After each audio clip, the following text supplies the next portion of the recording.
एक पेड़ जो छाया नहीं देता। गांव के बाहर मिट्टी के सुनसान रास्ते के किनारे एक बहुत पुराना बरगद का पेड़ खड़ा था। उसकी जड़ें किसी बूढ़े दैत्य की उंगलियों की तरह जमीन पर रेंगती थीं। गांव वाले कहते थे, दोपहर में भी इसके नीचे धूप नहीं आती और वहां खड़े इंसान की परछाई गायब हो जाती है। बच्चे कभी उधर नहीं जाते थे। बड़े लोग भी उस रास्ते से जल्दी जल्दी निकल जाते। पर किसी ने कभी यह नहीं बताया कि ये डर सच में क्यों है। नई सड़क और पुराना डर गांव में शहर से जोड़ने के लिए नई सड़क बननी थी और उस सड़क को ठीक बरगद के पास से निकलना था। जिला कार्यालय से एक इंजीनियर आया, राघव। उसे गांव के विचित्र डर की बातें सुनकर हंसी आई। अरे भाई, धूपछाम का चक्कर होगा, परछाई कहाँ गायब होती है।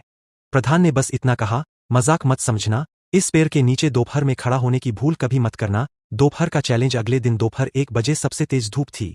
राघव ने मजाक में कहा, चलो देख लेते हैं। रमेश और राघव बरगद तक पहुंचे। पेड़ के नीचे अजीब सी ठंडक थी। हवा बिल्कुल बंद, पत्ते भी नहीं हिल रहे थे। राघव पेड़ के नीचे जाकर खड़ा हुआ। रमेश चिल्लाया, साहब, आपकी परछाई। जहां बाकी जगह परछाया थी, पेड़ के नीचे कुछ भी नहीं। पेड़ के भीतर से आई आवाज। राघव घबरा गया। जड़ों के बीच से धीमी सी आवाज आई, छाया वापस नहीं जाती। आवाज और करीब आई, तुमने अपनी परछाई सौंप दी है। राघव पीछे मुड़ा, पर वहां कोई नहीं था। गांव का पुराना रहस्य। शाम को गांव वाले इकट्ठा हुए। प्रधान ने बताया कि पेड़ के नीचे साधु की समाधि है। लुटेरों ने साधु को उसी पेड़ में लटका दिया था। मरते समय साधु ने कहा, मेरी परछाई इस पेड़ में रहेगी और जो आएगा उसकी परछाई भी यही रह जाएगी। अब पेड़ किसी की छाया वापस नहीं करता था। राघव को लग रहा था जैसे उसका कोई हिस्सा खो गया हो। अंतिम रात, परछाई का बुलावा। रात 2 बजे उसकी नींद खुली। खिड़की के बाहर वही बरगद दिख रहा था।